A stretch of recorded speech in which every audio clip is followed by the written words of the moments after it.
नमस्कार, बहुत स्वागत है आपका हमारे खास कार्यक्रम ब्लैक बॉक्स में और मैं हूं आपके साथ रिथि।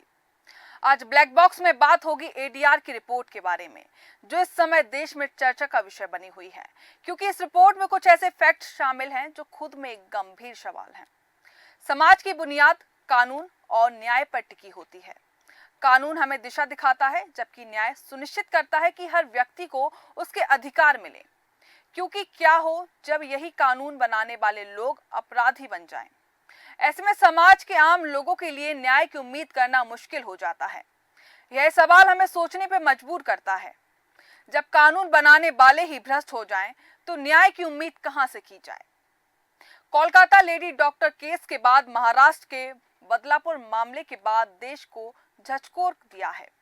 इसी बीच बुधवार को एसोसिएशन फॉर डेमोक्रेटिक रिफॉर्म यानी एडीआर की एक रिपोर्ट सामने आई है, जिसके अनुसार 151 मौजूदा विधायक और सांसदों के खिलाफ महिला उत्पीड़न के मामले दर्ज हैं। एडीआर की 300 पन्नों की इस रिपोर्ट में इस बात की जानकारी साझा की गई है कि कितने सांसदों और विधायकों पर महिलाओं के खिलाफ अपराध दुष्कर्म के आरोप लगे हैं। साथ ही ये जानकारी भी दी गई है कि कितने विधायक और सांसद किस पार्टी से हैं। 775 सांसदों और 4000 के लगभग विधायकों में से 151 विधायकों और सांसदों ने अपने हलफनामे में महिला उत्पीड़न से जुड़े दर्ज मुकदमे कराए हैं। इसमें 16 मौजूदा सांसद और 135 मौजूदा विधायक शामिल हैं। हलफनामे में जिन अपराधों की बात कही गई है उसमें बलात्कार, महिलाओं के साथ दुर्व्यवहार, छेड़छाड़, वेश्यावृत्ति के लिए नाबालिग लड़कियों को खरीद फरोख्त, घरेलू हिंसा जैसे अपराध शामिल हैं। अब बात करेंगे कि किस पार्टी के कितने जनप्रतिनिधि पर मुकदमे दर्ज हैं। एडीआर इलेक्शन वॉच ने चुनाव आयोग को दिए गए उम्मीदवारों के हलफनामों के विश्लेषण में पाया कि 151 जनप्रतिनिधियों के खिलाफ महिला उत्पीड़न के आरोप हैं। उनमें से 16 के खिलाफ बलात्कार के मामले हैं। इनमें 2 सांसद और 14 विधायक शामिल हैं। राज्य भर देखा जाए तो इनमें मध्य प्रदेश सबसे ऊपर है। प्रदेश के 2 जनप्रतिनिधियों पर बलात्कार के अपराध दर्ज हैं और वहीं पश्चिम बंगाल के एक सांसद पर इस तरह का आरोप है। इसके अलावा आंध्र प्रदेश, असम, दिल्ली, गोवा, गुजरात, झारखंड, कर्नाटक, केरल, महाराष्ट्र, उड़ीसा और तमिलनाडु से एक जनप्रतिनिधि पर दुष्कर्म का आरोप है। वहीं तेलंगाना के एक सांसद पर दुष्कर्म का आरोप भी है। पार्टी के हिसाब से देखा जाए तो जिन जनप्रतिनिधियों पर बलात्कार के मामले दर्ज हैं, उनमें सबसे अधिक बीजेपी के हैं, यानी 5, जिनमें 3 विधायक हैं और 2 सांसद हैं, और कांग्रेस के 5 विधायक शामिल हैं। इसके अलावा Aam Aadmi Party, Trinamool Congress, All India United Democratic Front, Bharat Adivasi Party, BJP Janata Dal के एक विधायकों के खिलाफ बलात्कार का मामला दर्ज है। रिपोर्ट में उन नेताओं के नाम भी दिए गए हैं जिनके खिलाफ यौन हिंसा के मामले दर्ज हैं। इनमें कई नेताओं पर आरोप लगने के बाद मामला दर्ज किया गया है, लेकिन रिपोर्ट बनाए जाने तक आरोप तय नहीं हुए हैं। कुछ मामलों की सुनवाई अभी जारी है। इनमें से हर नेता के उस समय अपने खिलाफ लगे आरोप से इनकार कर दिया है। हालांकि नेताओं ने चुनाव आयोग को दिए हलफनामे में अपराधों की जानकारी दी है। विधायक देवयानी फरांदे ने कहा कि कई बार राजनीतिक द्वेष के कारण नेता के खिलाफ अपराध दर्ज कराए जाते हैं, लेकिन महिला उत्पीड़न की घटना बेहद असंतोषजनक है। महिलाओं पर अत्याचार का राजनीतिकरण नहीं किया जाना चाहिए। वो कहती हैं कि महिला उत्पीड़न को लेकर आपराधिक पृष्ठभूमि वाले नेताओं के नामांकन के समय उनके व्यक्तिगत की जांच जरूर होनी चाहिए, जिसके बाद उसकी उम्मीदवारी तय होनी चाहिए। देश में योग्य और सभ्य, बुद्धिजीवी, ईमानदार, निरपराधी लोगों का अकाल पड़ गया है। बयान कड़वा और आपत्तिजनक देकर नेता बड़ी बड़ी सफाइयां देते हैं और पार्टी का बचाव करते हैं। निंदा होने पर उसे निजी बयान करार दिया जाता है और पार्टी से कोई संबंध नहीं है ऐसी बात कह दी जाती है। मगर अब ऐसे आरोपित और गुनहगार नेताओं के बयान तो निजी बयान हैं, पर वह पार्टी के मोहरे होते हैं। चुनाव आयोग भी इस पर कठोर कदम उठाना चाहिए। जब पार्टी अपराधी को अपना टिकट देती है तो वह पार्टी का होता है, मगर जुबान फिसलने, मर्यादा तोड़ने पर व्यक्तिगत कैसे हो जाता है, यह एक सवाल है। व्यक्तिगत गलती के लिए उसे पार्टी से बाहर कर देना चाहिए। राजनीतिक विज्ञान में लोकतंत्र की परिभाषा इस प्रकार व्यक्त की गई है कि जनता का शासन जनता द्वारा जनता के लिए।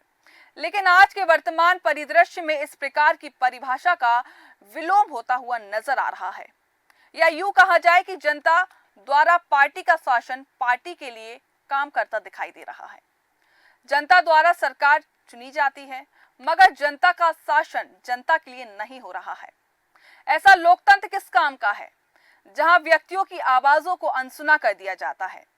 इतनी तीव्रता गति भारतीय जनता राजनीति में परिवर्तन हुआ है, उसका स्वरूप बदल गया है। उतनी तीव्र गति से राजनीति में तीव्र गति से उसका खाद काम जरूर होना चाहिए। वोटरों की जिंदगी या उनमें उनके हालातों की स्थिति में परिवर्तन देखने में शायद आया हो। आजादी के चंद दशकों के बाद ही भारतीय राजनीति प्रदूषित होने लगी थी। उस प्रदूषण का मुख्य कारण था राजनीति में अपराधियों का बढ़ता हुआ ग्राफ। इस चिंता को देखते हुए और लोकतंत्र के पवित्र मंदिर संसद में सदाचारी और ईमानदार लोग की पहुंच हो और दागी प्रत्याशी संसद और राज्य विधानसभा में नहीं पहुंच सके।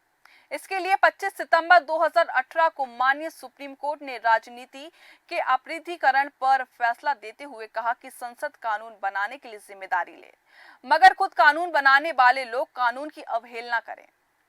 ऐसा होने लगा, उसको कुचल डालें तो फिर लोकतंत्र की मजबूत जड़ कहां से होंगी। अब सवाल यह है कि जब कानून बनाने वाले ही खुद अपराधी बन जाएं तो न्याय की उम्मीद कहां से करें। एक तरफ जब देश में महिलाओं के खिलाफ हिंसा की घटनाएं रुक नहीं रही हैं, महिला सुरक्षा को लेकर बहस चल रही है, ऐसे में देश में चुने हुए नेताओं के बारे में इस तरह की रिपोर्ट के बारे में महिला राजनीतिक विश्लेषज्ञ क्या सोचती हैं, इस पर हम बात करेंगे।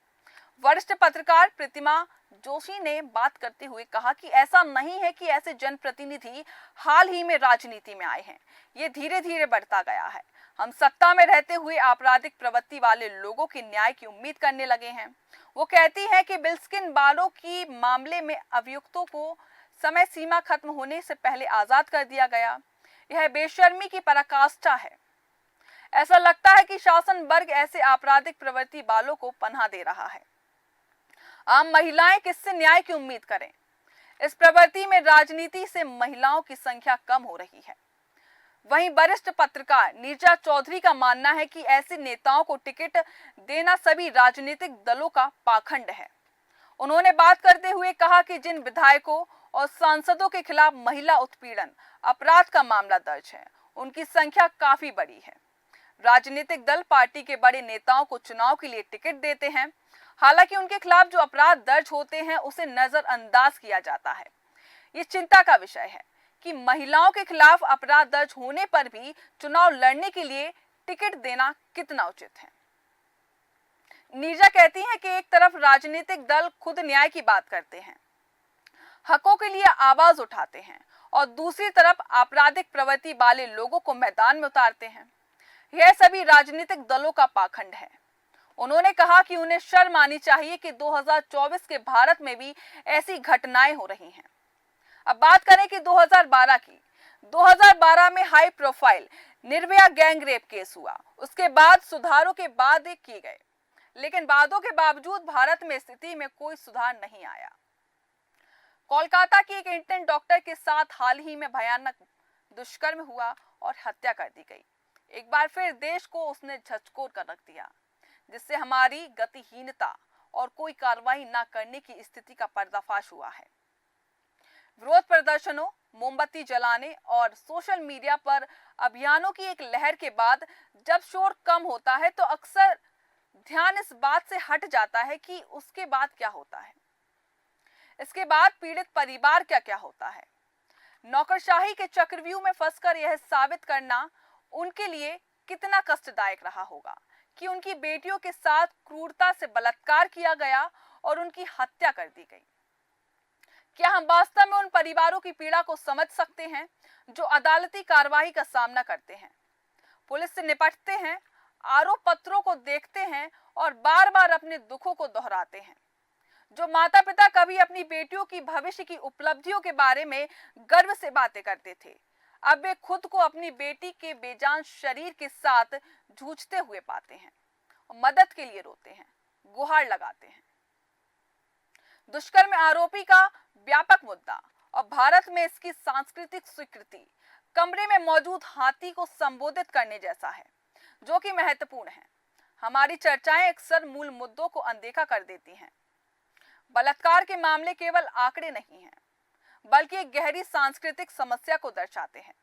बलात्कार के अलग अलग रूप होते हैं, जैसे कि वैवाहिक बलात्कार, जिसे अक्सर अनदेखा कर दिया जाता है।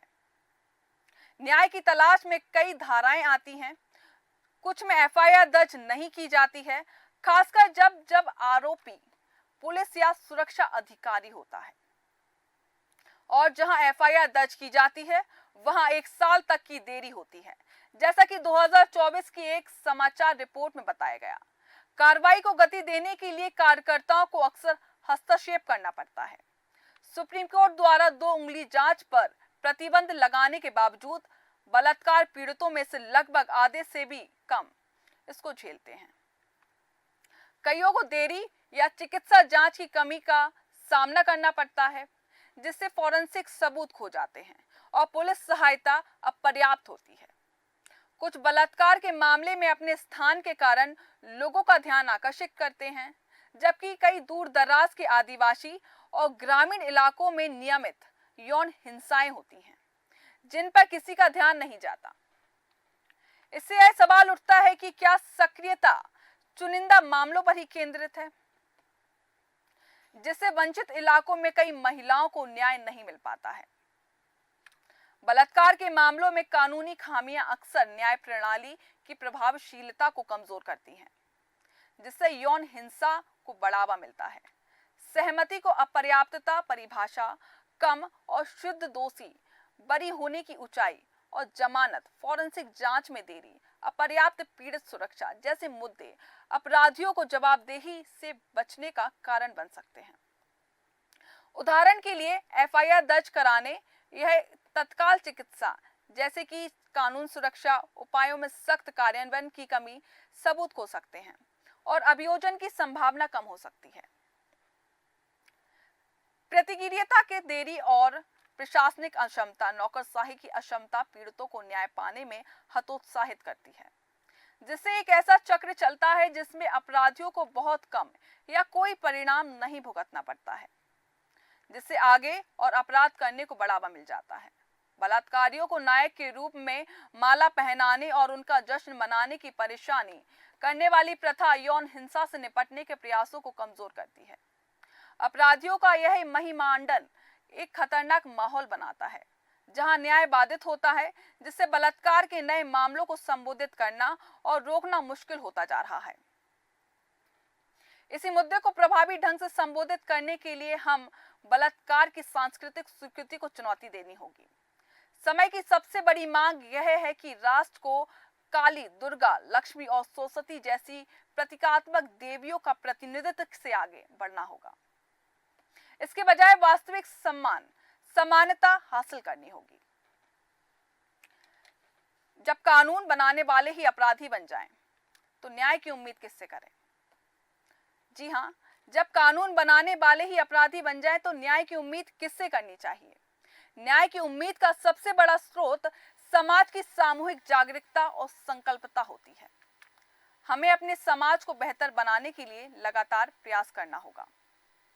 यह सुनिश्चित करना होगा कि कानून और न्याय व्यवस्था सिर्फ शब्दों तक सीमित ना रहकर वास्तविकता में प्रभावी हो। समाज की मजबूती और सच्चे न्याय की तलाश एक निरंतर यात्रा है, जिसमें हर व्यक्ति की एक महत्वपूर्ण भूमिका है। फिलहाल के लिए बस इतना ही। जुड़े रहिए देश न्यूज के साथ। नमस्कार।